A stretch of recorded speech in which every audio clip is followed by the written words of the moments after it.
Hey guys, incredible pleasure today. One of the true Canadian heroes speaking against totalitarianism in its various forms. Tarek Fatah, how are you, sir? I am okay. You know, I'm I, okay. Good I to be with the Godfather. thank you, sir. Speaking of which, I just saw a tweet. Before I'm gonna formally introduce you in a second, but Yeah, yeah. I saw a tweet where somebody posted a famous image from a movie where Al Pacino was facing off with Robert De Niro Yeah, I saw that too. in reference to you and I. So do you want to decide whether you are Pacino or De Niro? I'll give you the honors. Look, I had a favorite goat, and when I woke up this morning, its sliced off head was just next to me. So you decide. All right, fair enough. So let me tell people about you. Some people might not know who you are, but they must be living on another planet. Uh, you're the founder of the Muslim Canadian Congress, which you'll hopefully tell us a bit about. You're a columnist at the Toronto Sun. I first heard of you when Sun News was on, and I would see you often as a recurring guest on Michael Corrin. That's how I first heard of you and of your work. Did you see the one where five white guys ganged up on me and I discussed white privilege? I did not see that one. Oh, you should see that. My Please crowning glory. send me the link so I could post it at the bottom of this clip. And you're the author of Chasing a Mirage, The Tragic Illusion of an Islamic State. And luckily for me, the next book is really important. The Jew is Not My Enemy. No, Unveil- that's already out there. no, I know, Next it's out there. Oh, okay. What I'm I saying, thought, I'm lucky because you're not my enemy because I'm Jewish. ah, I had to, and I thought you were a good old Muslim. You have all the features of a Muslim. I know, Just the right beard. and I speak perfect Arabic, and I'm from Lebanon. Why did I have to go and ruin it by being Jewish? Oh my God, you should shave off your mustache. Then you're a genuine Saudi. You know, it's funny you say this because Osama bin Laden has some features that are extraordinarily similar to many of the features that folks in my family have. I mean, you'd literally think he's at a barbecue at He's our house. from Yemen. Yeah, exactly. That's where the Jews came, you know. There you go. Yeah, So maybe you could start us off by telling us about the Muslim Canadian Congress. How did you start it? How did that whole project start? Well, since it was formed, it has given birth to about at least six other organizations that have left. But this is post 9/11. And on the very next day of the attack, we were meeting. In fact, the other person there that you might know was Irshad Manji. There were a couple of other people. We went to formally went to the Canadian Arab Federation's basement, took it out, and talked about what we thought was a central issue: the contempt for joy, the hatred of women as equals, and the involvement of religion in politics. And I am so glad that 15 years later I can say we were spot on. And unfortunately, the West has still not learned because there's no money to be made if you make the solution simple. And we simply said, the issue is not Islam, it is Islamism, because my grandmother's orthodoxy poses no threat to Western civilization, but my brother-in-law or my uncle's beer guzzling, bacon eating Muslim nationalism poses a bigger threat because he's a pan-Islamist.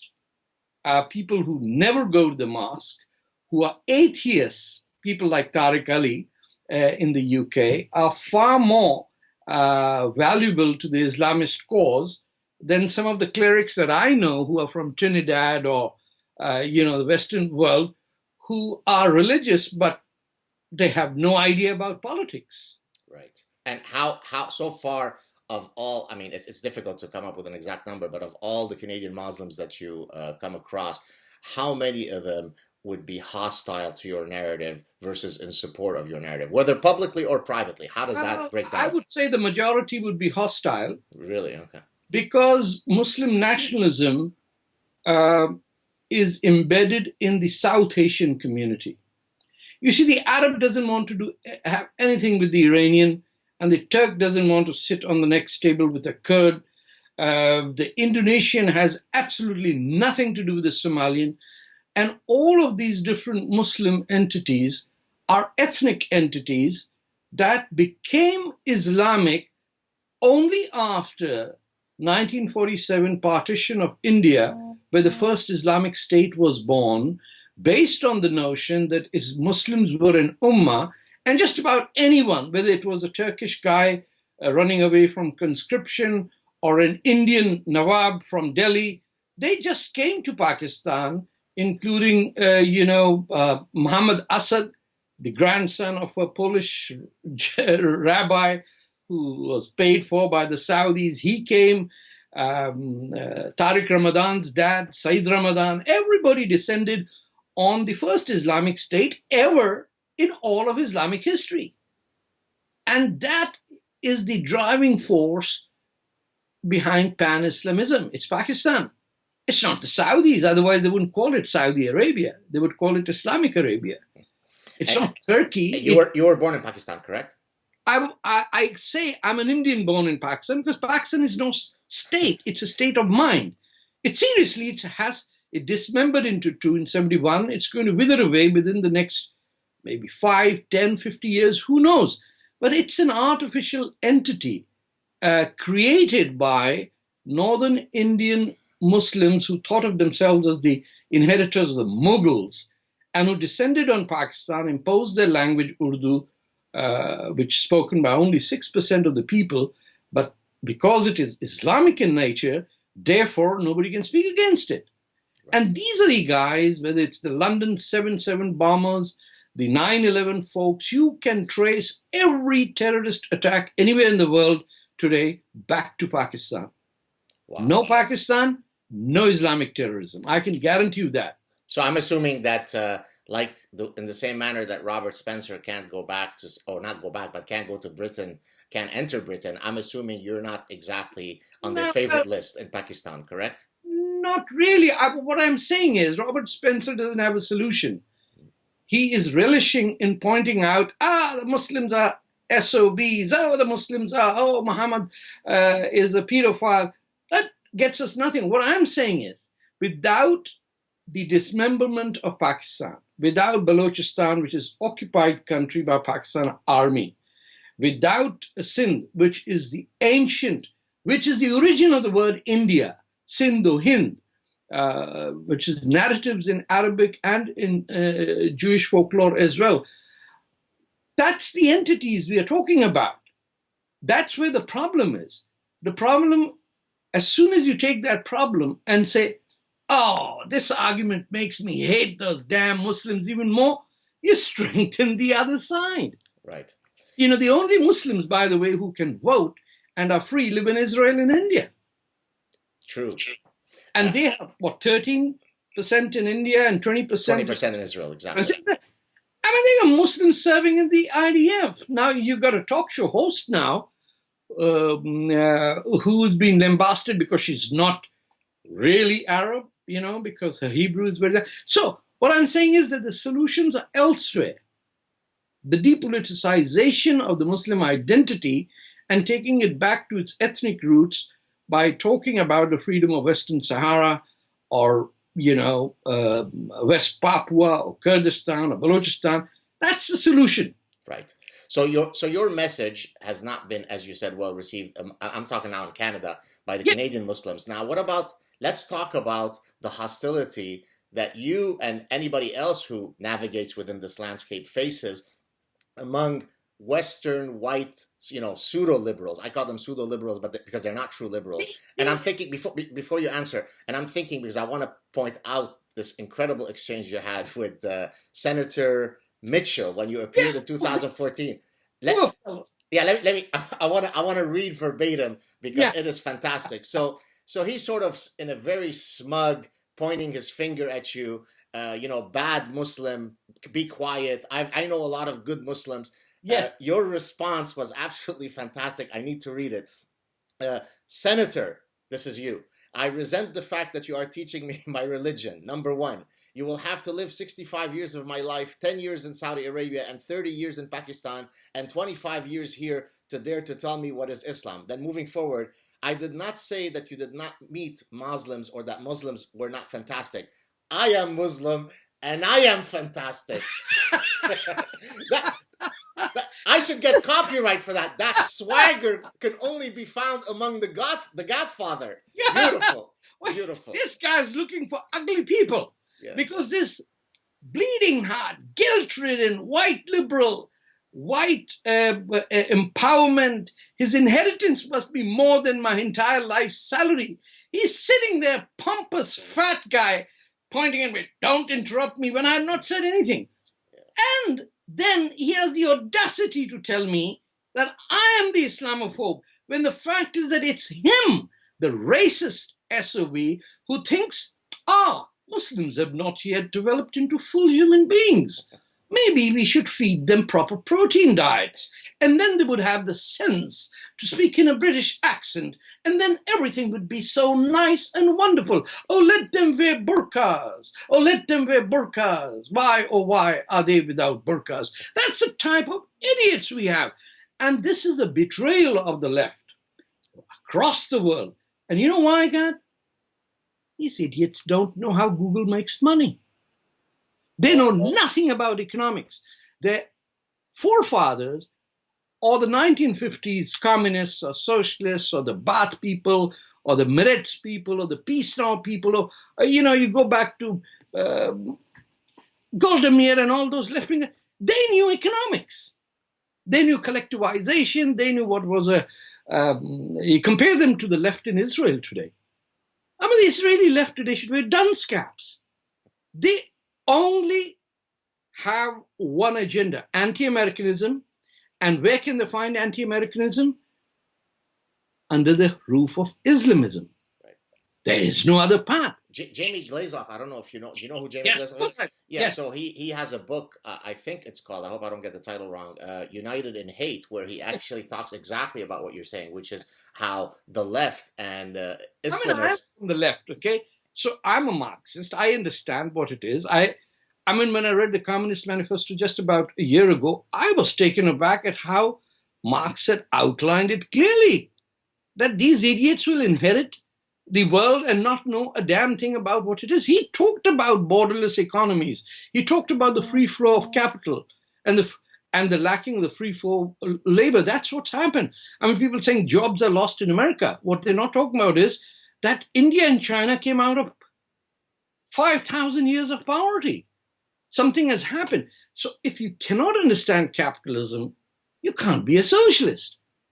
If you do not understand economics, the trade union, the 8-hour work day, the 5-day work week, what are you talking about? America very bad, America very bad. Go to Saudi Arabia, go join ISIS. Why put on this facade of university campus, California, hey, ho, George Bush got to go. Is this what Marxism is all about? So these are pedestrians. I mean, they'll be just washed away. Lenin, by the way, 1924, said in Tashkent, he said, when an Islamist, a Khan, he said, landowner, a Muslim feudal lord is against the West, don't misunderstand the fact that he's anti-imperialist. No, that guy is anti-progress.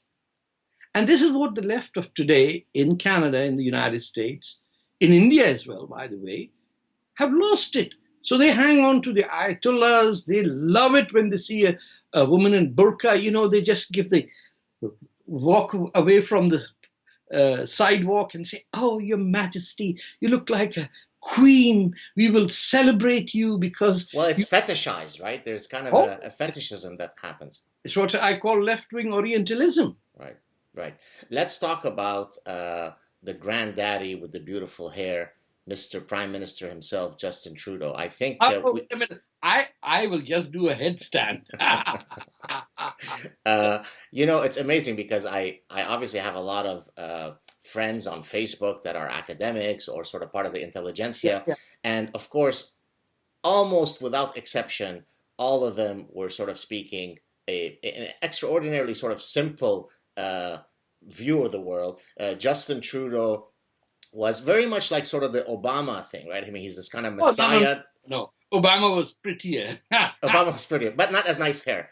Obama was a community activist. This guy never had a job. He's True. like Benazir Bhutto. They went straight from daddy, give me money, to prime minister. I'm actually going to tell you a story. Yesterday, I was sitting at a cafe, and the issue of Justin Trudeau came up, and a gentleman that I was talking to said that he went to high school with him, and at 15 years old, now, of course, this is hearsay. We don't have a way to know whether this is true or not, but I'm just repeating what the guy said, that at 15 years old, at this sort of posh Quebec school, he was already very smug and clear that he would one day become prime minister. And so it truly was written in the sky that he would follow in daddy's footsteps. This is baby talk. Millennials oohing and eyeing about him. I mean, he walks into the gay pride day and women, topless nude women, are crowing about him and they're loving him. I mean, when 40-year-old men and women act as if they're 15-year-old Valley doll baby talk, Mr. Trudeau, please do a headstand. What are they going to do next? Ask him to do a pole dance? And he and Sophie, with a double S, by the way, what is it? I mean, he's young, he's pretty, he's got nice hair. He is not young. In Indian terminology, we call such people pappu. Pappu is like Rahul Gandhi. You know, I'm so pretty. Look at my baby poppy fat. I'm so, my mama fed me with a lot of protein and fat. You know, it's like a Punjabi kid who's fed. Oh, by the way, you notice all the Punjabi guys are fat and all the Punjabi Please women. direct all your hate mail to Mr. Fatah. I'm a Punjabi, I know that. So you're allowed to say that, got you. But how do you explain his unbelievable love affair with anything to do with Islam, right? I mean, surely I'm not the only one who's noticed this. Many people have noticed it. I think you've probably remarked on it. What's the deal? Is it just that he's being pragmatic, that he is... No. He finds us exotic. Okay. He's gone to a circus. He's paid ringside tickets. And he expects us clowns to perform. And we do. Now, look at the funny thing. He goes to this mosque. You know, all these Pakistanis over there. So his guy says, Mr.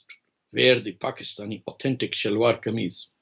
So he dresses up, kurta shalwar, goes up, sits in the front row. He looks to the left and right. And all the inferiority complex Pakistanis are wearing Saudi clothes. He said, what's going on? He said, your supporters are worse than you. You got a self-hating identity of being a privileged white kid who got everything by working not even a day for that. And these guys are looking up to their slave masters, the Saudis, who actually would pee on Pakistanis, you know, put together, and the Pakistanis would say, the morning drizzle is so good, let me write a few lines or narrate Rumi, what he said when, you know, it's terrible. I mean, the people who hate Pakistanis, the Pakistanis love them most. Well, he came to Montreal. You probably know this. I think there was some ranking that came out a few years ago that listed, I think, the 8 or 9 most radical mosques in the world, one of which was in Montreal. And he was quick to go and visit, right? These are your North African guys. Yes. They are taking the revenge of the French occupation of Algiers. Exactly. You know, it's funny because I've lived in Montreal. I emigrated, my family emigrated from Lebanon in 1975. We were in the Civil War for about a year. And then we were lucky enough to be welcomed to Canada. And from 1975, as an 11-year-old kid, till about 2003, when I returned from California, where I had spent a few years there as a professor, I think I had seen a single woman in all those years wearing any Islamic garb one time, and it was so prominent in my memory that I've coded it. There was this one time where I saw a woman. I think she was maybe from in California or Montreal. No, this was I'm talking about Montreal. Yeah. And so now, fast forward 2003, 2004, something happens. A tsunami happens where now, in the last 12, 13 years, I don't know the exact number, but I bet you that in many places where I can walk around, 20, 30, 40% of women are in various forms of Islamic garb. Whereas from 1975 to 2004, 2003, 2004, I had seen a single woman. I probably will walk out of my house right now, probably out of the first 10 women that I see, 7 will be veiled. I know. I live in Cabbagetown in Toronto, downtown, and the burqa and 5-year-old girls in hijab from Bangladesh and Somalia are the norm. You talk in 1975. I came to Montreal to cover the 76 Olympics. This was my first trip out of My brother was in the Olympics, by the way. For really? Oh, judo representing Lebanon. Aha! Go on. And so in 1976 Montreal, you had more. The shock to me was the number of women who were topless or wearing very thin, filmy muslin tops, and they would be in the metro reading a book. And this 24-year-old Pakistani reporter didn't know where to look, Now you go there. It's gone upside down. But you've got to track it down to the end of the Cold War. We are no longer a product of what we think or do. We are not on the left or the right. We don't believe whether Friedman's economics are right or whether there should be a 32-hour work week or whether it should be a 5-day. We've forgotten all about that. We are simply reverted back to a primitive stage of what we have inherited as race and religion. That has become our identity. So if you go back to Lebanon and if you talk to your parents, more than religion, it was whether you were on the left or the right. In the student unions, whether it was PFLP, whether it was Al-Fatah, no right-minded person who was an intellectual was in Fatah. They were all in the Popular Front or the DFLP at the time. My parents were kidnapped by them, by the way. Oh, you Jews, you always get kidnapped. I'm sure that was a Jewish conspiracy. It was. They were pretending to be part of the Palestinian militia, but they were actually Mossad agents. Like me. Shh, let's keep it a secret. But coming back on a serious note, we reduced ourselves at a very, this might continue for a few years, but if you look at the political reactions in Greece or Spain or Austria, where I just came back from, there are two tendencies that are coming up, which I read coming up in the future. One is the populist left that is attacking the large-scale domination of economies by corporations that nobody knows even exist. It's like the Clintons getting hundreds of millions of dollars in the Clinton Foundation, and nobody can track it down. Everybody can track down what's his name? Trump's every word, but nobody can track down Clinton's every dollar. So there's a reaction against that, which got the young fellow elected in Greece twice. But then if you go to Austria, the right wing the ultra-right almost won the presidential election. And there is fear that everything that Europe tried to accomplish in 400 years, after immense sacrifices, about hundreds of thousands of people dead in the Protestant wars and the French-German wars and the Reformation and the Enlightenment, is to be lost because of white guilt. And nothing represents that more clearly than Angela Merkel. Oh, yeah. Yeah, her guilt. She's self-flagellating every morning. Doesn't have children. Right. That's guilt of a mother.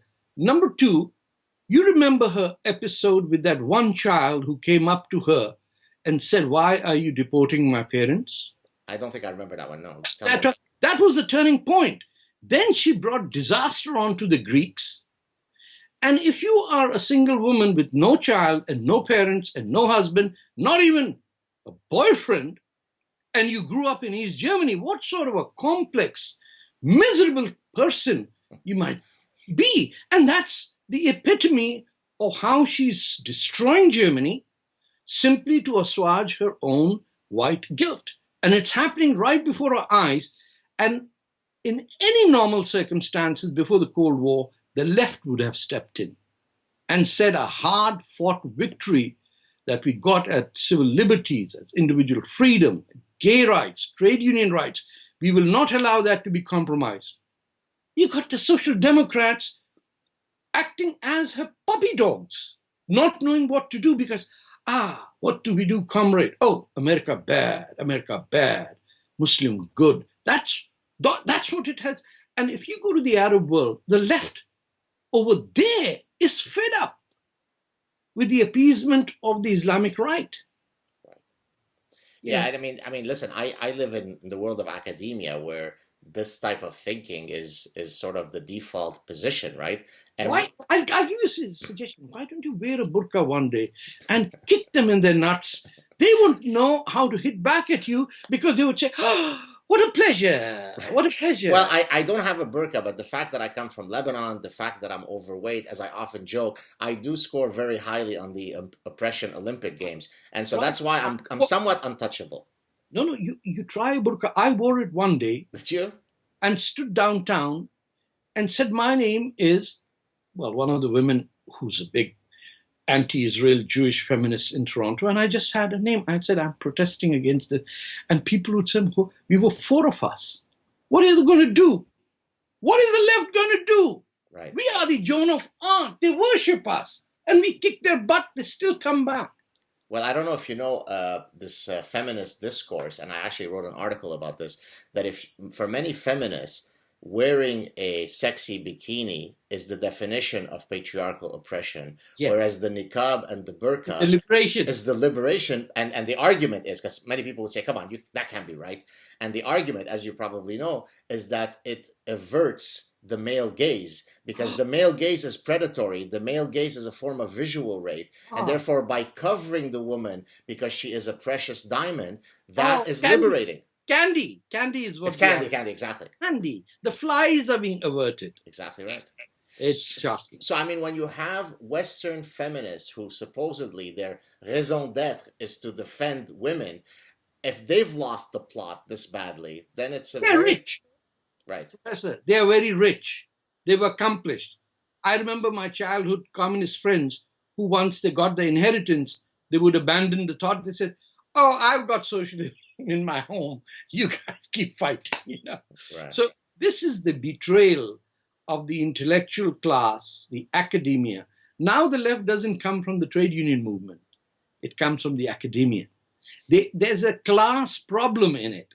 The upper middle class cannot produce revolutionary thinking. These guys have never read Marx. They have no clue who's Engels. They've never read any revolutionary movement. They have no clue about the great struggles in Vietnam or India or South America. Nothing. All they care is that the baklava is so good, especially. And then the real feminist says, that's not the real one. That's Lebanon. The true one comes from Persia, as if we're talking about a cat or a carpet. They dare not use the word Iran. You notice that. So we are in an era of mediocrity where unless the left enters the field and takes its rightful position and attacks the Islamists, we're in for big trouble, because the right wing has been anti-immigrant, anti-women's rights, anti-gay rights, anti-everything, that today when they're speaking the right thing, they have a credibility issue. Right. So part of this battle, of course, is what we're doing, which is fighting in the battle of ideas and hopefully offering a narrative that counters some of the nonsense.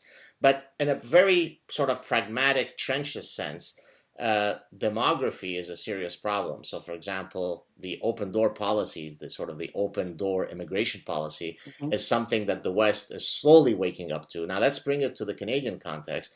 We both know, but some of our viewers may not, that the incoming Prime Minister Trudeau, I think, said 25,000 Syrians, and I think that number might come up. What I've often said publicly is that, of course, we should be compassionate. I am a refugee from war-torn. I love Canada precisely because they let me in. I appreciate that many of these 25,000 are absolutely lovely and want to do nothing other than exactly what you and I have done, which is live a peaceful and hopefully productive life. But many of the 25,000, and they don't have to be ISIS supporters, but many of the 25,000 come with a baggage of profoundly illiberal values.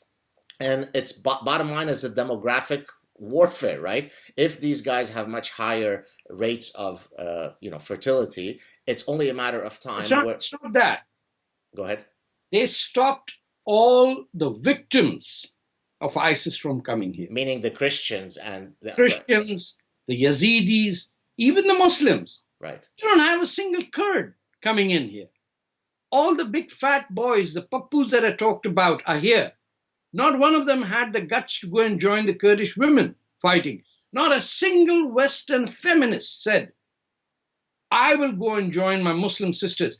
They pick the Muslim sisters who are selected to either entice white men into loving them and flirting with them. So they wear these colorful niqabs, red lipstick, blue mascara, stilettos, and fast blinking eyes. Love jihad. It's actually, I would call it something. I mean, you could bleep it out, but it's actually fuck jihad. So I'm serious. You reach out. You know the number of editors in Canada who dare not entertain a liberal secular Muslims column in the newspaper? Why is that? That thousands of these pretty little starlets who just mesmerized, There's a whole fetish about this. Oh, she speaks fluent English. She couldn't be an Islamist. I beg your pardon, if you have an accent, you would have no Islamist. Tariq Ramadan is the poster child of that, right? Oh my God, look at his English. It has French dripping all over. And not just ordinary French, it's Swiss French. Right. It's like, geez, dripping all over his English. My God, I get an orgasm just listening to him. In Arabic, there's an expression which I've already shared on this show, yes, but I love to say it again, and you may not know it. I'll translate it first in English, and then I'll say it in Arabic. First Arabic. First in Arabic, okay. Biskaru bil zbibe, which basically means to get drunk by the smell of the cork, the wine bottle, right? So Tariq Ramadan is the cork, right? He just looks very enchanting. He's, Knights of Arabia. You just smell him and you get very aroused by his exoticism. It's turkey bacon. It's turkey bacon. So, I love bacon.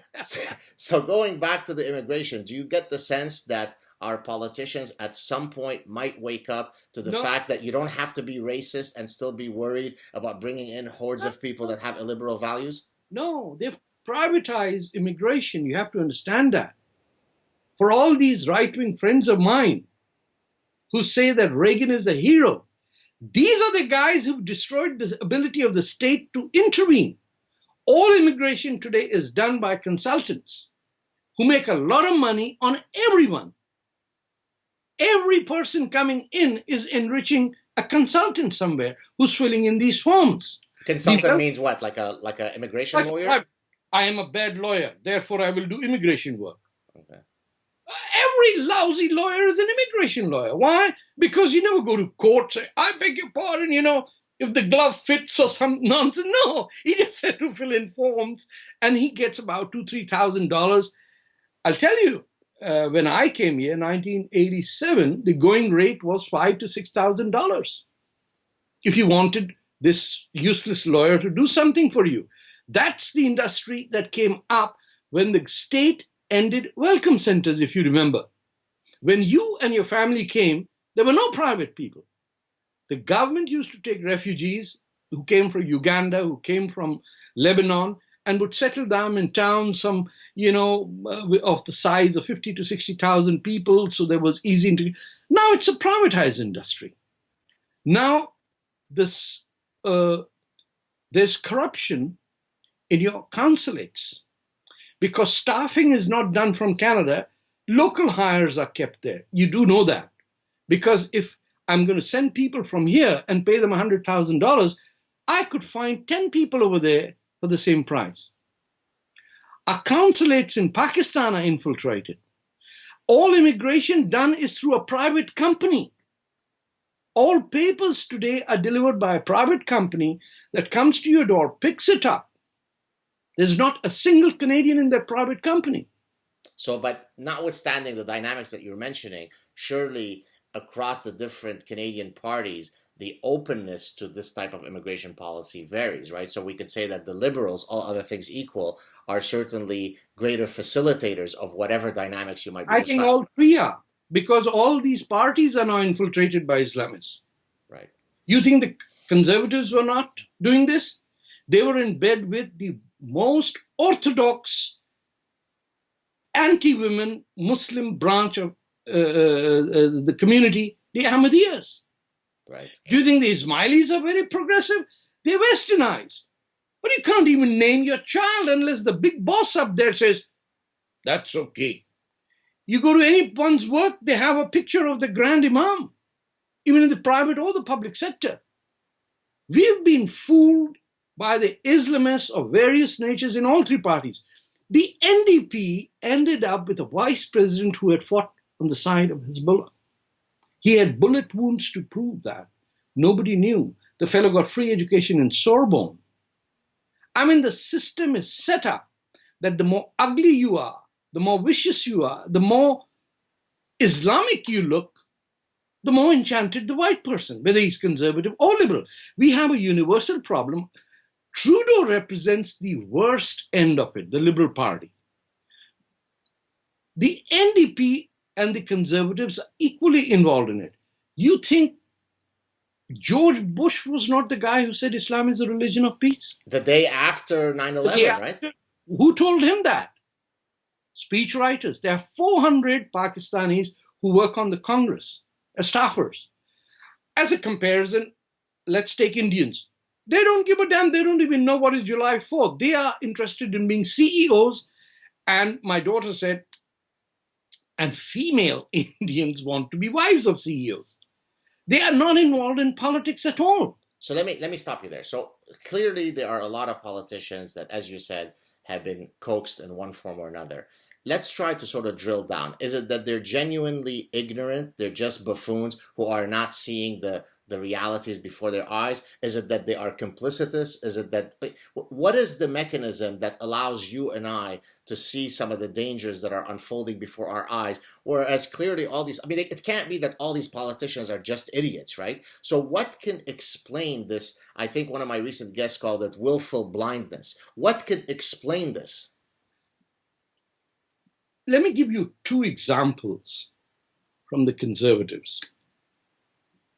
A Liberal Party activist of 14 years ended up as the constituency assistant of a Toronto area member of parliament. This is the same woman who went to the Conservative Party Congress convention and started crying on camera that my people have suffered from conservative politics. She was never a conservative.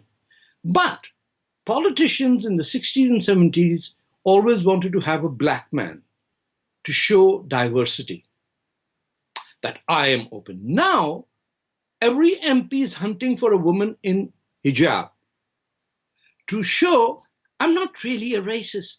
I've kept the ultimate symbol of diversity, and it's a hijabi woman. The hijabi woman knows exactly what's going on. So in newspaper offices, I mean, the Toronto Star has a mosque next to its newsroom. You mean as part of its workplace environment? Yeah. So catering to one woman. And everywhere else. I call it the Taliban star, every day there's a hijabi portrait. Every day for the last 6 years that 5-6 years I've been monitoring it, it has that. It's not just politicians. It's the brilliance of the Islamists, the Muslim Brotherhood, and if it was just for the Arabs, they don't know urban politics. But the problem is with the Pakistani and the Indian Muslim. He comes from areas where devious politics is nature. We've got village politics, village elections going back to 1905.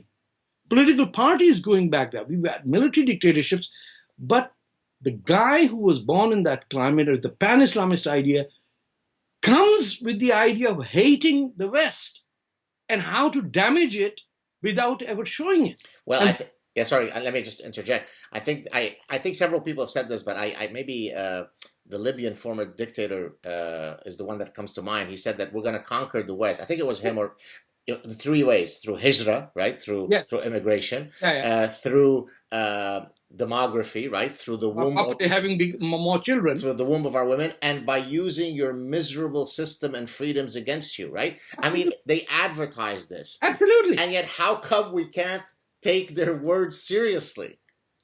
Because you and I are not involved in politics. Right. We're not members of political party. I've been a New Democrat all my life. I supported Bob Rae when he was a liberal. Very fine person. It's a tragedy that the liberals threw him out to get this idiot. And you know what Arlene Ray wrote after his leadership bid. I've written about as well in the Globe. She was standing and there was a liberal guy, Muslim, behind her saying, you know, his wife is a Jew. Right. In the Liberal Party convention. Right. We had groups working against Bob Rae simply because his wife was Jewish. And they said, we have to defeat him. I was there at that convention. They're organized. I'll give you another example of a Toronto area, not a Toronto area, a cabinet minister in Mr. Harper's cabinet. We find out that the guy who volunteers as his volunteer driver in Toronto area, works for the Pakistan ISI through the embassy here. He just joined the Conservative Party. Wow. So we've got serious problems in essentially the key problem is white guilt, and it goes right across. There is a belief that we've done something wrong, that the only way to be good is to hate yourself, to hate the civilization. Why have we got everything right? Why do we have parking spaces for the disabled? We must be evil. Why do we pay for Medicare? We are selfish. Why do we have seniors' pension? Why do we have right of way? Why do we vote without a brawl? We must be bad people. And if there is no pride in 400 years of Western civilization, not just 400 years, Aristotle was also European. He didn't come from the Ming Dynasty. Well, if you are in African American studies at a university, then somehow you cook it that all the ancient Greeks were black. That's the beauty of identity politics. You could go back in history and alter everybody to be who you are. For example, I've had a Lebanese guy, write to me and say, you know that before Darwin, and then he tries to argue that all the theory of evolution was some Muslim guy who had discovered it. So there's a real cancer in identity politics. Because you always try to alter history so that your favorite team wins at the end, right? It's grotesque. Without being able to discuss religion in a scientific way, you can't have a rational discussion. So I bring it all the time, that if you want to read the Quran, put it in the chronological order. You can't say the first word was Iqra, but then you look in the Quran and it's not there. Oh, you look at page 745. What? Why isn't it on page 1? Right. They don't know. Oh, you can't talk about it. I was on an Indian television discussion and the guy simply said, well, who called you a Muslim? I said, my mom. I mean, who called you a Muslim? Oh, because he's saying that you're no true Muslim, right? You're no true Muslim. Right. Or just because I read the Quran, I tell you can turn around. I have 18 copies of the Quran of every translation. And by the way, no Arab ever translated the Quran in any language. And you know why? They don't even consider us as Muslims. Ibn Taymiyyah, what's his name? One of the caliphs or? Ibn Taymiyyah. Yeah. Ibn Taymiyyah in the 14th century, was it 13? Doesn't matter. Doesn't matter. Yeah. He realized, the Tartars and the Central Asians have kicked the butt out of the Arabs, and they don't have sovereignty anywhere. It's the Turks, the Persians, and the Mughals. What do we have? He said, well, you don't need to be anywhere. You're superior. So if a non-Arab Muslim today says that he's equal to an Arab, he's committing or she's committing an act of sin. That's not just 14th century. Those fatwas are from Jordan and Palestine today. So the Arab really doesn't think that the ugly Indian or that slimy little Indonesian short and the Bangladeshi dark-skinned and the Iranian pompous Zoroastrian, they can't be Muslims because we are Muslims. Well, and you see that racism in the Gulf states when some of these guys go to work there, correct? I see that in Canada, sir. Yeah, okay, fair enough. Well, what are you talking about? If the imam is a black man, there will be no Arab behind him. You come to the 4 mosques on Parliament Street. When I moved here 15 years ago, there were 2. One run by a Sudanese imam, very highly educated, and the Arab stores around side, they said we won't pray behind him. They set up their own mosque. There was a fight between Bangladeshis and Somalis on one side and Arab residents in the area who moved out. Well, you probably know that in Arabic, abd means slave, right? Yes, so Abdullah is slave of Allah. So and it's the word for black is abd. That's how blacks were addressed in Saudi. I lived there 10 years. Right. Yeah. So you would show on the intercom they say, Ya Abdi. Ya Abdi. Yani itnan kahwa billahi. Min fadlak. Bring 2 coffees. 2 coffees, you slave. And the response would be, Naam ya Sayyidi. Right. Yes, sir. Yes, I'm bringing it. Oh, I'm starting to like you more. You speak Arabic very well. I can. I lived there 10 years. Right. I mean, this is outrageous. And you say, what? Did he not protest? He said, protest what? This guy is a Lebanese pompous Maronite from there saying,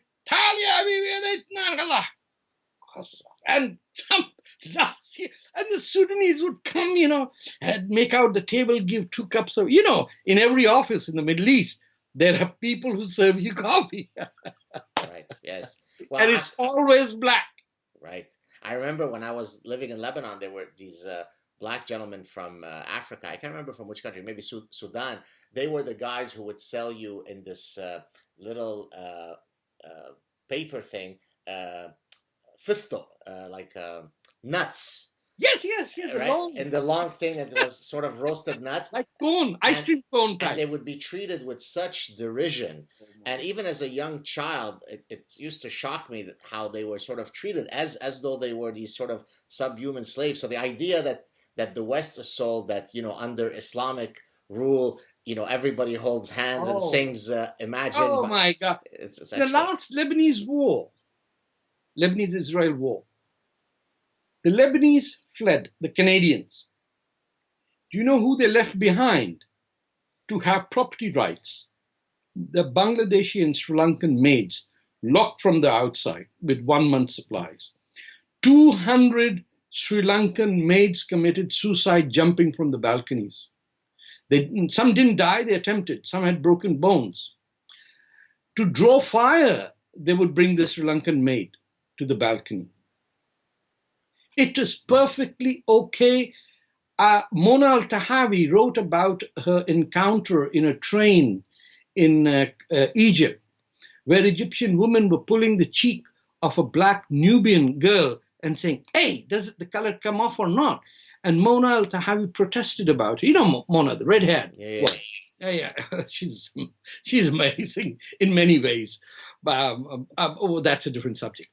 But she wrote this column about outright racist attitude towards black. And when she intervened to protect the girl, they became hostile to her. Incredible. But as you probably know, in a lot of penal contexts in prison, a lot of the black prisoners are converted to Islam under the narrative that Islam is actually the only religion that will treat you as in the United States. In the United States, right. And again, it's incredible to compare that narrative that they're sold to the actual reality that you and I are speaking of. It's breathtaking. Here's the point. It's different in the U.S. because the Arab Muslim never says he's Arab. They write down their identity as white. You know that. Right. Edward Said didn't say he was Arab. The great anti-Orientalist leader of the Arab world remained Edward and registered himself as a white man. So the Muslim community in United States is 30% black. And the black Muslim is the least political, least Islamist of them all. They are in that Malcolm X, Muhammad Ali category of civil rights and justice. And they can't be fooled by these Arabs and Pakistanis because they are North American. They know what is music. They know what is dance. They know. For example, now Muhammad Ali, his first service was in a church. And if he was a fundamentalist Muslim, you think he would have waited till next Friday for his burial? You know that. You have to be buried in 24 hours. His wife never wore a hijab. His daughters were boxers, you know. But he was an Orthodox Muslim. He was under the auspices of the Nation of Islam, correct? No, that was a long time ago. Yeah, I'm talking of now. Okay. His wife, you know, his daughters, Rashida and the boxer, what's her name? I forget the Layla Ali. These are like women. They are Orthodox Muslims, but they look like you and me. Right. And that's why they are never invited to speak on Islam when the West talks of Islam. Let's get Layla Ali to speak on Islam. No. If Canadian television, American television needs a Muslim representative, has to be someone tucked up tightly with layers and layers, with lots of lipstick and blue mascara. Right. No Rahil Raza, no Asra Nomani. They're fake Muslims. They're fake Muslims. Right? Kill Asra and Rahil Raza. Yeah, I've had them both on the show, true heroes. Yeah, they've done a lot. I mean, they've sacrificed a lot, and they've felt. I mean, for men to be fighting this is, you know, not a big deal. But for women like, whether it's Irshad, whether it's Asra Nomani, whether it's Rahil, can you imagine the hostility? Or Farzana Hassan, by the way. That's someone you should talk to. She's a brilliant academic. She's a writer. Good. Thank you for the suggestion. For piano player, a good musician, they face hostility, not just from the Islamists, but from the families as well. Do you feel that, I think it was Christopher Hitchens who said this, and maybe I'm wrong, but the argument that ultimately Islam, in whatever form that it needs to be reformed, and we could talk about that if you'd like, is really going to come from the women within Islam rising up. And that in a sense, that's why it is so important for the Muslim men to keep them down, because once... I'll tell you why it won't. The mistake being made by many of these Muslim women is that they become divas, and I don't blame them. They become one person. They don't have organizations. Whether it's Asra or Rahil, they center everything around themselves. And they get a lot of attention because the West sees Muslim women speaking. Most of this fight, 90% of the fight against jihadi Muslims is done by Muslim men. But the conventional wisdom is, oh, women and children die first. It's actually not true. It's men who die in any wars. So they can't be, because it centers around their personal struggles. No. That's not that much of a struggle. Look at India. 50,000 women have signed a petition to the Supreme Court to have Muslim personal law of divorce null and void. You won't know their names. They'll get a law changed. And none of our Western feminists know who they are. So, because they're upper middle class, as a Marxist, I can tell you, they play their class role. You don't have working class Muslim women represented over there. So, for Asra or Rahil, a certain working class nuance is not there. They've not been involved in politics in the political era like men have. And so they're only there in a media sense of the word. They have a contribution to make, but this will come only from Muslim men, because in the realm of third world politics and the rough and tumble of the mosque, the woman is not even there. You go and sit down in the front row and make a ruckus. I mean, right where I'm speaking, I'm on the second floor. Rahil led the first woman-led prayer in my backyard over here. She felt hostility. There was police. So she has the role to play. But Hitchens is wrong that it will be women, because Hitchens is seeing it from a Western perspective where men and women have been equal for about at least 100 years. It will be, and it has to be, the Indian and the Israeli Muslim who can bring about this change, because he is safe within a secular democracy. He can't be killed outrightly, yet he can speak.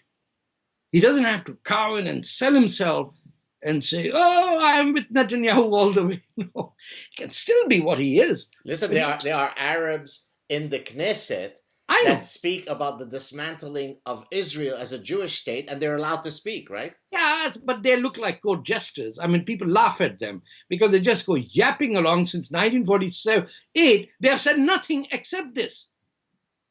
There are more people who, but there's a failure of Israel into nurturing an Islamic discourse. I mean, when I went there, I said, why doesn't Jerusalem have the world's largest Islamic university? Why doesn't someone have the guts to say that the Dome on the Rock was not even supposed to be a mosque? It was supposed to be a replacement of the Hajj. When the Umayyads lost all of Hijaz, Mecca and Medina to a different caliph, that's a different story, they said this is where we're going to have Hajj, so they went around. You don't have a circular dome, a mosque anywhere in the world. This is a Greek temple. You put it on top of, so those things have to be discussed. It can only be discussed if a Muslim is talking to a Muslim, right? If you can't, nobody can tell me I'm not a Muslim because I am. He doesn't have the right. I've read the Quran more than I think most of the mullahs have, because I have to write about it. I have to give citations, and I can tell you that a lot of mistakes are made by the people who keep attacking Prophet Muhammad. What do they accomplish by proving 1,000,000 times, yeah, that's a cute old girl. I can prove she was 14. But at least do you support the idea that it should not be considered an untouchable proposition to absolutely. Criticize him? No. It should be. Okay. In fact, the Mutazilites openly discussed whether the Quran was a created work or a divine work. But then they lost to the guys who didn't want reason, right? Okay, they lost because they became dictatorial. The Mutazilites also said, kill all these bastards. You see, until and unless you eliminate hate from the discourse, you cannot win. So as long as critics of Islam are hating Islam or Muslims, the Islamists will win. I mean, you've got to go out there and say, I don't care what you believe, but what you believe shouldn't be the source of public law. I mean, if a Hindu believes that the monkey can fly and bring a mountain to Ram, or I believe that a horse can fly, and the Persians say that that horse had a woman's head, and then the Indians say, let's put a peacock feather in his butt so that he looks pretty. Everybody has a different horse. And in the end, we find out it's Pegasus. And the Quran doesn't talk of a horse. Goodness sake. But here's the thing, though. I mean, you can separate as an individual whatever random genetic makeup that you have. You're able to separate your personal faith and still call yourself Muslim. Yes, and I sometimes people write to me to correct me about how to pronounce the word. I only pronounce it Muslim just because most Westerners do. But of course, what do they want you to say? They want me to say Muslim, right? Which of course, yeah, right. It's more exact. So they're writing to the guy whose mother tongue is Arabic to correct them about how to say the word. Imagine how low we have fallen. That our contention is how we are pronounced. And of course, in Arabic, you would say Muslim. But anyways, yeah. So my point is, you as an individual are able to decouple your personal faith from, and hence you champion secularism and so on. But Yeah. in the context of the actual doctrines of Islam, do Yeah. you think it is feasible for people to go into those texts, reform them in some magical way, so that you come out with a defanged, gentle No, Islam? no, no, no, no. You cannot reform Islam or the Sharia. You have to reject the Sharia. Okay. What are you doing reform? We have evidence that the biography of the Prophet was written by a guy who lived 195 years afterwards. And Ibn Hisham said, I don't know, I just memorized it. Where do you get it from? Oh, I had a text from such and such, and I lost it. Okay, just put it down. So he's got a 1400, where is it? It should be over here. 1400 page Siratul Nabi, Life of the Prophet by Alfred William. And that is the core book that we worship because it's in chronological order. It can be read. The Quran can't be read in chronology. So if you're going to lay your trust and feed on the Sirah, the biography of the Prophet, written by Ibn Hisham, then you have a credibility issue. So let's see. I mean, I want to be as gentle and polite here. So Yeah. are you then arguing that it's only under Sharia and under the Sirah or possibly the Hadith that we have problems, but the Quran is all lovely and rosy, and I can't find passages in there that would be problematic to our views? I don't, because if I read it in chronology, I can understand it. You tell me, Professor, if I give you a book and said, it starts with chapter 14, then it goes to 3, then 49, then 8, then 1, then 32. You're not going to make head or tail of what I said. Number 2, if I can't tell you that this happened, this verse is from the year, say, 620. And in Europe at that time, this was happening. In China, this was happening. And in India, this was happening. There's no context to anything. Almost everything written about the wars are specific to Medina during. But if I take one and put them somewhere else, another one somewhere else, you do know how it was compiled. 300 copies of the Quran were burned by the third caliph, who, by the way, was a businessman. He was the Trump of our times. He was not very religious. He even elevated himself to a higher place than where the Prophet sat. And he gave himself the title Khalifatul Allah. He bypassed everything. He brought all the enemies of Prophet Muhammad. And the Umayyads were all the sons and grandsons of Abu Sufyan, the sworn enemy of Muhammad. They're the ones who wrote the Sharia. So unless I know what's happening, I can come to a simple compromise. And this is what I tell my Muslim friends. All of Muhammad's companions, the earlier ones, Abu Bakr and Ali and Hamza, and even Umar, later ones, they became Muslim when there was no Quran. Right? So what did they say? The only thing they said was that we are Jews.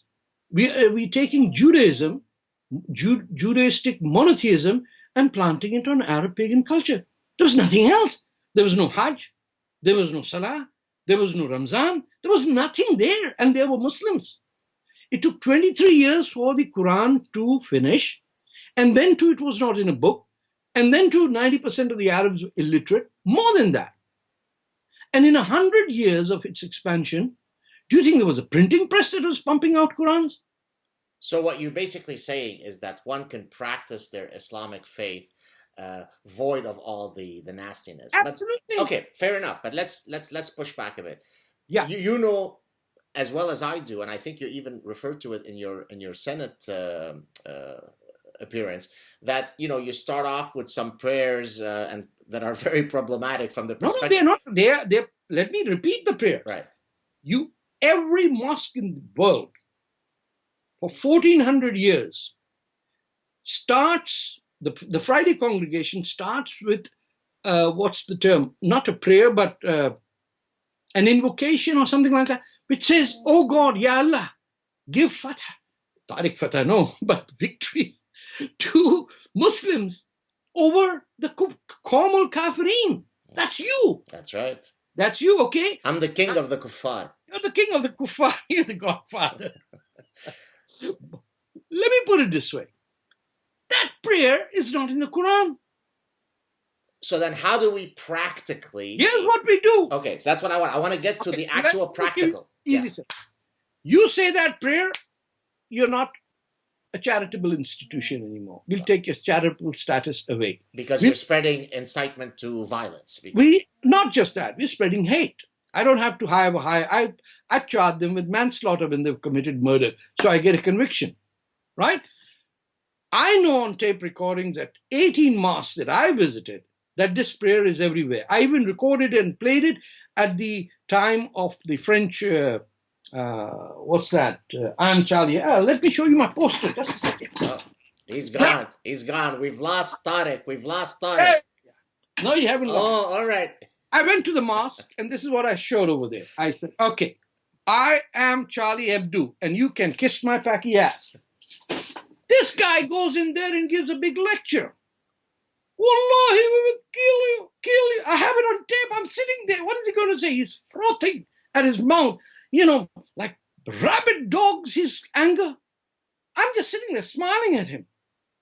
What's he going to do? Kill me? He can't. I'm already retired. I'm a cancer survivor. What's he going to do? Give my wife 200,000, from the life insurance? He knows that. By the way, I've spread the rumor it's 2 million. So they dare not kill me. But here's the point. Muslims will have to take it up and say, I don't want this crap before my prayer. It's not in the Quran. You don't have the right to do it. If you do it, we will go to the government and say, cut the tax status of this place. Number 2, make it into a business so it has an income tax on it. You'll see how these cowards run. The other thing I'm saying is, everything that the Muslims ask for as Sharia law should be banned. We did it in Canada. You remember that? Sure. Who did it? Muslims. Your deputy speaker, what was her name? The Quebec National Assembly. Tunisian, wonderful. Oh, yes. We might be, I wonder if we're Facebook friends, maybe. But go ahead, yeah. Yeah. She passed a resolution in Quebec, tabled it. All party, PQ, liberals, and that, what was it called? At that time, they were flying high. Right. Passed a resolution, no Sharia. We fought in the streets of this city because there were no Bridget Gabriels here, because we didn't have any Spencer, because we didn't have any non-Muslims going around giving speeches. Muhammad is a rapist. Muhammad is a rapist. We got Sharia banned in this country. But could it be because the demographic realities are still in the favor of true liberals? No. As the demographic changes happen, then maybe that fight will be lost. No. We went to each and every member of parliament and we took Sharia with us. We're not kidding with amateurs. We're saying, look at me, I'm so pretty. Look at me. No. So then look at this damn book. Look at what is written in Sharia about you. Look at what is written about Maududi and Qutb have said about sex slaves. So all 3 parties, it was not easy. But in that fight, nobody has to become a diva or a star at the top. You have to be 20, 30 people who have no ego and no hate. You got to cut hate and ego out of the system. You cannot be a star and fight this war. It's a war, Professor. Yeah, I think, I very much appreciate what you're saying, because this idea of being very reasoned, measured, not bombastic, works well. And I think you might know this gentleman. Do you know who Dr. Bill Warner is? Yes, absolutely. Right. So I think he would be exactly the model of what you're saying, right? Very dispassionate, very reasoned. He's like a surgeon. Exactly. He applies the tools of science. You want to know if Sharia is nice or not? Let's open it up. Let's use content analysis and see how often there are language of brotherly love versus really nasty stuff. He knows how to do it. Okay. I'm a regular subscriber to his speeches. I've gone to his event in Toronto. There is absolutely no anti-Islamic nothing against Islam. And that's why, by the way, I mean, he's a friend of mine. He's been on my show, and we've spoken often. And I've told him, I've asked him, do you receive a lot of death threats and hate? And we were both, I guess, maybe surprised that for what he does, he doesn't. He doesn't, and because he strikes the right chord. So you're exactly right. When I look in your eyes and you look at mine, we as human beings, I mean, we've gone 50,000 years in understanding each other's facial expressions. We know who is sincere and who is insincere. We can tell who's putting on an act and who is not. We know Clinton is a fraud and Trump is telling the truth. How? We don't have evidence, but we know from her. I'm liking you more by the second because I despise Clinton. It's visceral. It's in my gut. As she laughs, it's like a witch's cackle. She's a crook. And her Saudi maid is the real problem I have. Huma Abedin is the destructive Muslim Brotherhood force that will enter the White House. I mean, I can't understand the idiots on the left who want a Saudi to get inside this White House. You know what I've been told when I pointed this exact fact to somebody? They said, but she's married to a Jew, so how could she be an Islamist? Oh, really? Incredible. I can tell you a number of senior politicians and idiots of the highest order of editors and philosophers who've been enchanted by this, what I call sex, fuck jihad or love jihad. Bleep it out if you want to. But it's there. By the way, we can keep it on Facebook if you're doing it. This is being done in front of our eyes. Who are these women who have cone hive hairstyles under a hijab? Who wears $500 chiffon hijabs? Well, I've actually seen in downtown Montreal, women, they wear hijabs, but then the rest of their attire is extraordinarily enticing. Oh, I wish I could send you one of those pole jumpers who have won the right to do the pole jumping with a hijab. Oh. So let's see. I always like to. I don't always succeed, but I always try to when I'm having these very serious conversations to try to end on an optimistic, positive note. So let's link it now to Canada since we're both Canadians. What is the best case scenario for this grand battle that we are fighting that you see, or do you see it as we are doomed and it's only a matter of time? You see, Canada is the only Western country where there is no anti-Muslim feeling. You go to Denmark, you go to Austria, France, United States, England. Why? It's the only Western country that has an indigenous Muslim population or groups that openly denounce Sharia. So the appetite of the ordinary Canadian to see someone fighting for them, you'll never hear in Canada, where are those, that moderate Muslim? No, the Kurds are on the street saying F-U-C-K, ISIS. That's the only city in North America and Western Europe where you see that on the street with 5,000 people. Because we got the Kurds, the Baloch, the Arab secularists, the Pakistanis, the Bangladeshis together to make them understand it's the fight of your life because you have to carry your cross. This is not the cross to be carried by someone in Barrie or, Surrey or Northwest Territories. No. They've invested 300 years to build the school streets so we can come and inherit part of what Western civilization is. It's a duty to stand up to these, and people in Canada have done. And I give a lot of credit to the 50 people who were with us just on that night of 2001 and right up to the 10th anniversary. Our work is done, and then a whole lot of groups came up that formed and are divided. And, if you can have 50 Jewish organizations, I said, let's have 50 secular Muslim organizations. Who cares? It's not a big deal. We're better off than any other place. because just last week, 3 members of parliament in Mr. Trudeau's caucus, Umar Al-Gabra, Salma Zahid, and that Ikra, the young woman from Mississauga, they had a confrontation in Mississauga with a Pakistani-born television reporter, Tahir Gora. You might have seen his Tag TV. He's also involved. A shouting match.